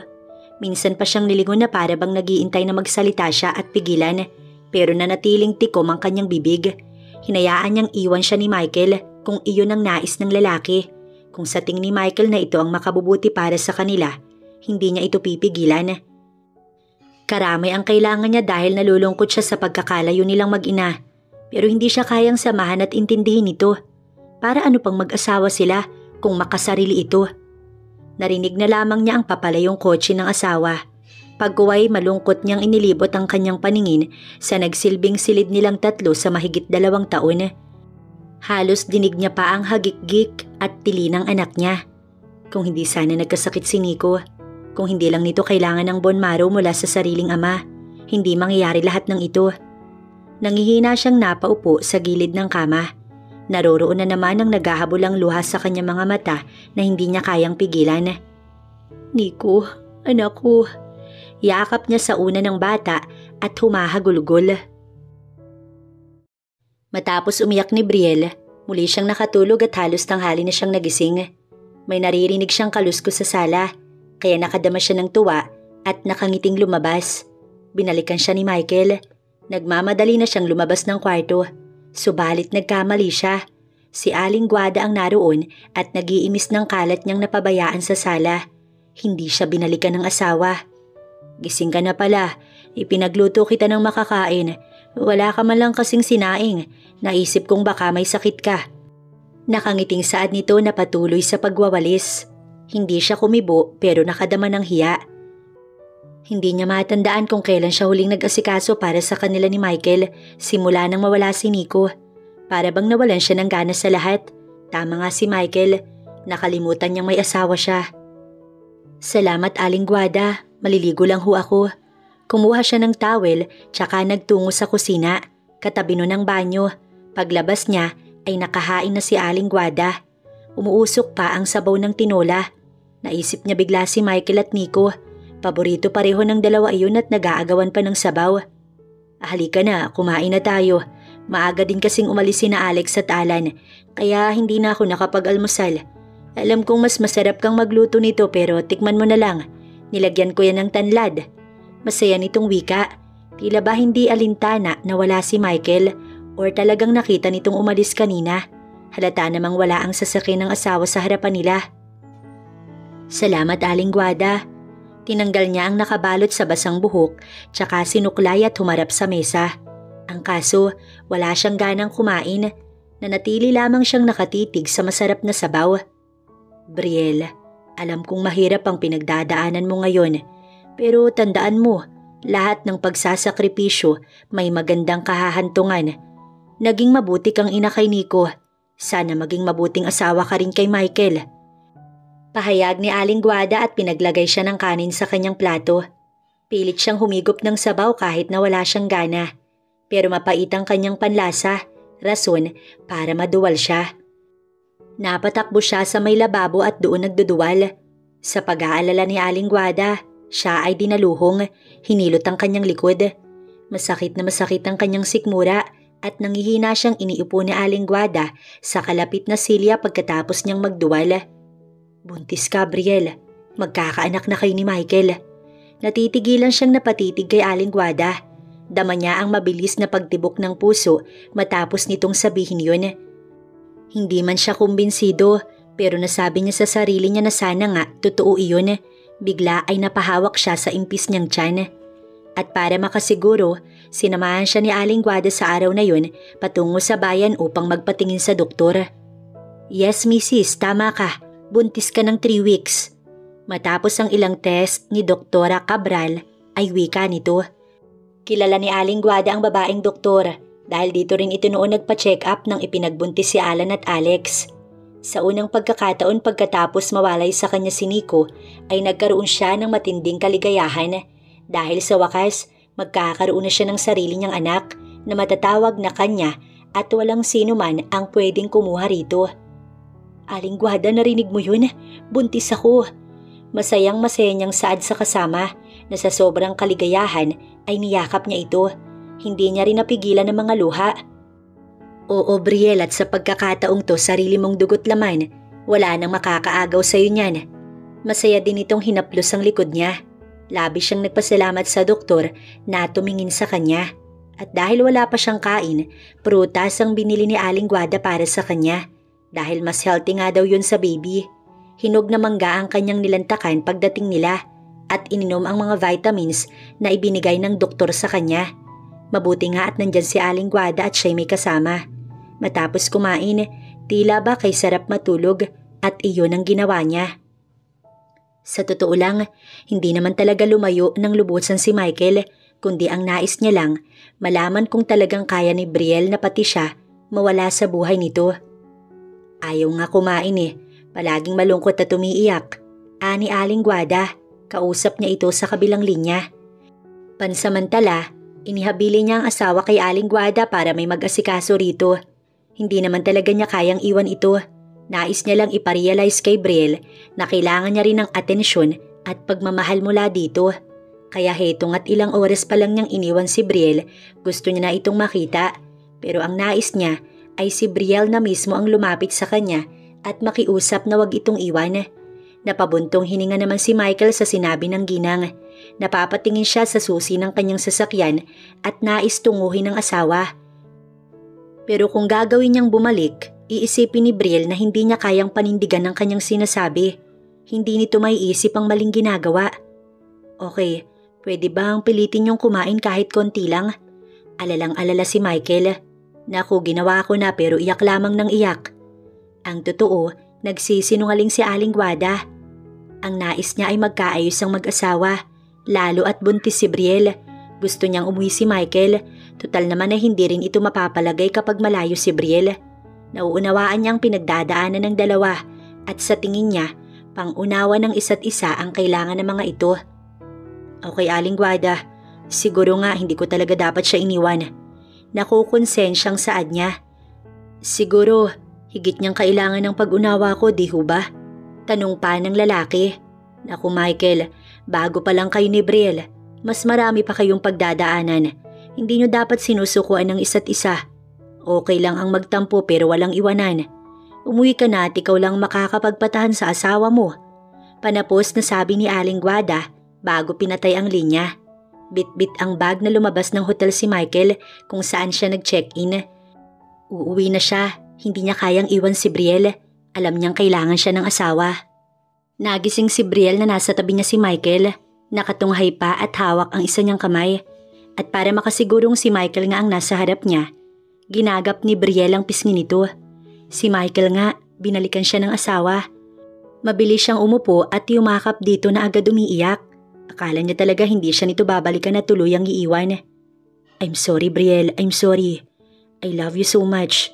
Hindi ko kayang wala ka. Usal ni Michael habang siya ay yakap at hinahaplos ang malambot niyang buhok. Sorry din Michael, nagkamali ako. Nakalimutan ko may asawa ko. Na kailangan ko nang mag-move on kay Nico. Naisipin ko na lang na maayos na siya. Okay siya at mahal na mahal siya ng sarili niyang ama. Ng tunay niyang magulang. Sorry kasi nakalimutan ko nandyan ka. Sobrang mahal din kita Michael. Hikbi ni Brielle habang nagsasalita ito. Kumawala ito sa pagkakayakap sa kanya at pinahid ang kanyang mga luha bago siya siniil ng halik sa labi. Halik na puno ng pagmamahal. Huwag ka nang umiyak, hindi makakabuti sa baby Nico natin. Matapos siyang hagkan ni Michael ay saad nito. Nangislap ang mga mata niya nang marinig yun. Oo nga pala, buntis siya sa kauna-unahang anak nila ni Michael. At bilang alaala sa nawalay na anak, ay Nico ang kanyang ipapangalan niya sa kanilang panganay. Sinabi na ni Aling Guada sa'yo? Tanong niya sa asawa. Actually, nagsinungaling siya para bumalik ako. Nag-alala ako sa'yo masyado Nasa bayan lang ako't nag-check-in sa isang hotel. Pero gustong-gusto na kitang makita kanina pa. Hindi ko kayang iwan ka, kaya heto binalikan kita. Tinitigan niya si Michael. Napakabuti talaga nitong asawa. Kaya nagsisisi din siyang nabaliwala ito ng ilang buwan dahil iniisip niya palagi si Nico. Sasama na ako sa'yo sa Maynila. Alam ko naman kasi na kailangan mo rin ng trabaho. Pero gusto ko, pasyalan pa rin natin ang lugar na to ha. Mamimiss ko kasi sina Aling Guada. Saad niya sa asawa kalaunan. Ngumiti ito nang siya ay tinignan. Don't worry, palalakihin natin ang bahay na ito at gagawing bakasyonan. Monthly nandito tayo at pupunuin natin ng Nico, okay? Habang hinahaplos ang magkabilang pisngi ay saad nito. Nagpalitan sila ng ngiti. Matamis na ngiti bago sumeryoso ang lalaki na muli siyang niyakap at hinalikan. Sobra siyang na-miss nito kahit ilang sandali pa lang naman silang nagkakahiwalay. Pagkamis na nauwi sa mainit na sandali, ang sabi ni Michael, dadagdagan pa nito ang isang nasa loob ng kanyang tiyan para maging kambal. Hindi na siya umangal pa dahil gusto rin naman niya. Kinabukasan, maaga pa lang, handa na ang kanilang konting damit. Hindi na nila dinala lahat dahil uuwi pa naman sila dito. Huwag kayo mag-alala at ako nang bahalang maglinis muna nitong bahay ninyo. Nakangiti si Aling Guada sa kanila, nakatuwang pang magdala ng gamit sa kotse. Masayang masaya itong nagkaayos na sila ni Michael. Hindi na sila nakapagpaalam kina Alex at Alan dahil tulog pa ang mga ito. Salamat Aling Guada. Kapag may kailangan kayo, tawagan niyo lang ako. Wika ni Michael, nag-iwan pa ng konting halaga ang kanyang asawa. Tulong pinansyal sa pamilya nito. Siya naman ay yumakap sa ginang na naging mabuti sa kanilang mag-asawa. O siya, sige salamat at mag-iingat kayo sa biyahe. Yun lang at sumakay na sila sa kotse. Kumakaway siya habang papalayo ang sasakyan hanggang sa tuluyan niyang hindi na ito natanaw. Nalingonan niya ang asawa na nakangiti sa kanya. Umayo siya ng upo habang nakikipagpalitan ng matamis na ngiti sa asawa. Pagdating nila sa Maynila, masaya silang sinalubong ni Sonia at Manang Karing, maging si Jacob na magpahanggang ngayon, loyal pa rin sa amo. Welcome back, Ma'am Brielle. Hay, akala namin sa probinsya na kayo mananatili nitong si Sir Michael. Mabuti naman at naisipan ninyong bumalik. Naibalita na sa amin ni Jacob na buntis ka. Tamang-tama at kaninang umaga, namalengke si Sonia. Nagpabili ako sa kanya ng mangga at bagoong. Tsaka magugustuhan mo yun. Mahahalata kay Manang Karing na excited at masayang-masaya sa kanilang pagbabalik ni Michael. At mukhang naipamalita na nga ng asawa ang pagdadalang tao niya. Dinig pa niya ang halakhakan ni na Michael at Jacob sa labas na parang naglolokohan. Mabait kasing amo si Michael sa mga employees nito. Pamilya ang turing nito sa mga tauhan, kaya mahal na mahal din ito ng mga iyon. Kaya napakaswerte niya sa asawa. Kinabukasan, dinalaw nila ni Michael ang puntod ng kanyang Lola Rosa. Nag-alay siya ng dasal at pasalamat. Tinungo niya rin ang lumang bahay nila ng kanyang lola. Nakipagkumustahan din siya kay Lloyd na ngayon ay may asawa na rin at may sariling pamilya. Pinaayos niya ang dati nilang tirahan dahil iyon ang nagsisilbing alaala niya sa kanyang abuela. Tapos iparenovate ay kanyang pinarentahan para may maglinis sa buong bahay.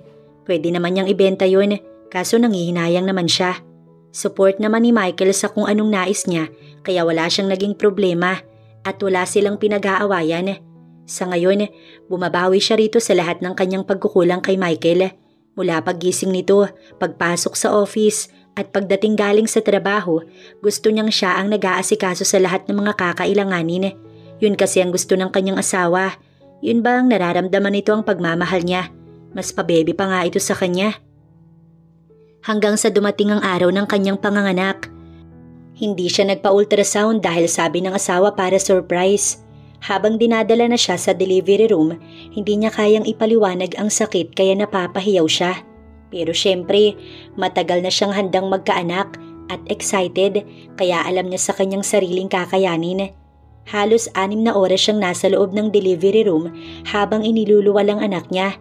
Pero worth it naman matapos niyang mailuwal ang kanyang fraternal twin. 1 week si Brielle sa hospital bago na discharge. Sa loob ng kotse ay karga ni Michael ang isa nilang baby na walang ginawa kundi ang matulog. Si Jacob ang driver, siya naman ay karga ang isang anak na katulad ng isa ay tulog din. Ang cute nila. Nangingiti si Michael habang hawak ang munting palad ng sanggol. Nakakapit naman iyon sa daliri ng ama. Tama ka, super cute. Ngumiti siya at pinagmasdan ang hawak na sanggol. Hinagkan niya pa ang maliit nitong pisngi. Napagpasyahan nilang Nico at Nika ang ipangalan sa kambal, alaala sa una nilang anak na nasa ibang bansa sa tunay nitong ama. Marahang lumapit sa kanya si Michael at nagpasalamat sa pagbibigay niya ng anak dito.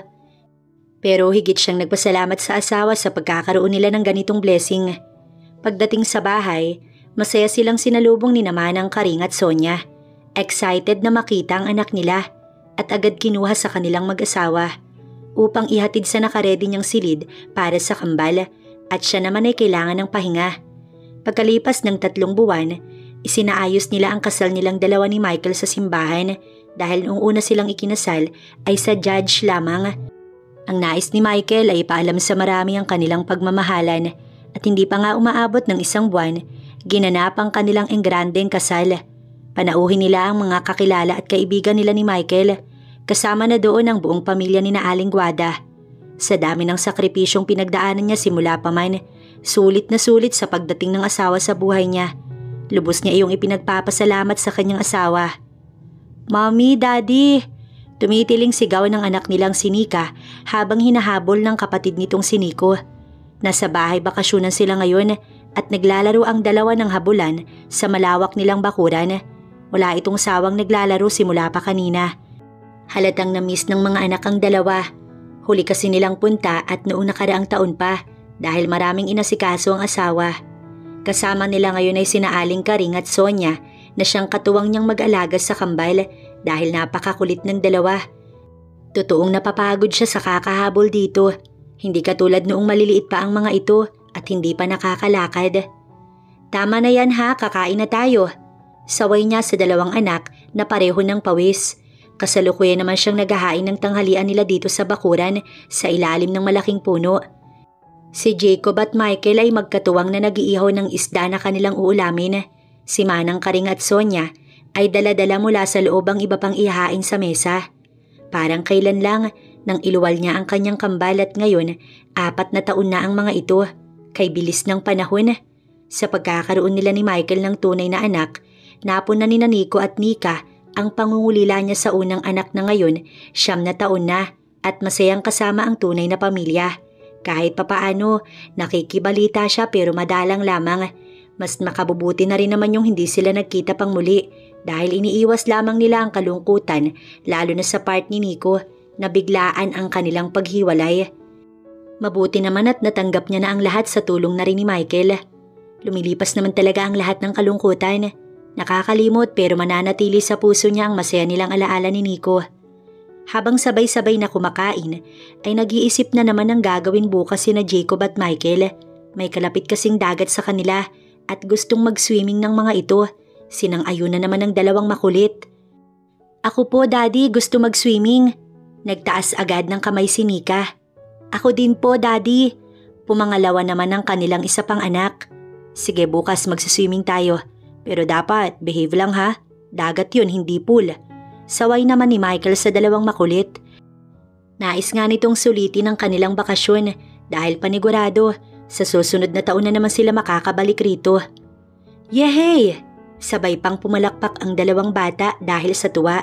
Siya naman ay nakikinig lang na nakangiti habang kumakain. Ganon din si Manang Karing at Sonia. "Basta ako, mang chicks hunting dun. Oras na para magka-love life. Parang gusto ko na rin magkakambal. Inggit na ako sa inyo." Singit naman ni Jacob. Bakit hindi mo ligawan si Sonia? Dalaga pa naman yan, walang boyfriend." Ani Michael na tumingin sa nag-blush na si Sonia. "Naku sir ha, hindi ko type yang si Jacob, ang yabang." Agad bawi ni Sonia. Natawa naman si Manang. Si Jacob ay napatingin sa gawin ni Sonia. "Kala ko ba crush mo si Jacob dati?" Pambubus ka ni Manang. Sa narinig, humagikgik ang 2 bata na animo nakakaintindi. "Naku Sonia, pag ako nagustuhan mo, ibabaon ko sa iyo ng sagad tong 12 inches kong pagmamahal." Malokong saad ni Jacob na sinabayan ng malakas na tawa. "Tse!" Napi ko naman si Sonia at umirap kay Jacob. Nagtawanan na muli ang 2 bata. "Jacob, seryosohin mo kasi, gayahin mo ko. 1 week lang, in love na sa akin si Brielle. Kaya hayan ang naging bunga, 2 makulit. Sabay lahad sa 2 bata na humahagik-gik lamang. Nahahawa tuloy sila manang sa 2 anak niya, pati sila ay natatawa na rin. Naku sir, wala po yung pag-asa sa akin. Pagmamatigas ni Sonia. Bakit? Gwapo naman si Jacob ah. Napasipol naman ng lalaki sabay ngiti. Hindi sumagot ng dalaga pero palihim na sumulyap kay Jacob. Basta lang, nangingiti na nitong tugon matapos itong kindatan ng lalaki.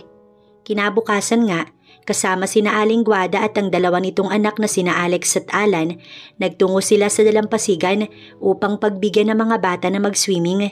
Nagbaon sila ng maraming pagkain para kahit abutin na maghapon, okay lang at hindi sila magugutuman. Let's go! Aya ni Michael sa kanya nang makita siyang nakaupo sa buhanginan at tinatanaw ang 2 anak kasama sina Alan at Alex. Naroon din sina Jacob at Sonia. Sina Aling Guada at Manang Karing naman mas piniling magkwentuhan na lamang kaysa magtampisaw sa tubig. Michael, ang saya-saya ko ngayon. Salamat ha. Tignan mo yung mga anak natin, ang laki-laki na nila. Iniisip ko pa lang noong maliliit sila. Ang bilis talaga ng panahon. Anya at marahang sumandal sa malapad nitong dibdib. Sinasabi mo bang sundan na natin sila? Pilyo nitong tanong. Diba sabi ko sa'yo pupunuin natin ng anak ang bahay bakasyonan. Bakit ngayon parang naduduwag ka? Tumayo ito at bigla na lang siyang binuhat. Napatili naman si Brielle sa gulat. Michael, ibaba mo nga ako. Saan mo ba ako dadalhin? Humihiyaw niyang tanong. Saan pa? Di sa dagat. Sagot ng lalaki at dinala siya sa pinakamalalim na parte ng tubig kung saan hindi sila matatanaw ng kasama. Seryoso ba talaga ito? Kakaibang trip ang gusto ni Michael. Mukhang seryoso din ang asawa matapos siyang ilubog sa tubig at pailalim na sinisid. At paglipas nga ng taon, nagluwal siya ng panibagong kambal.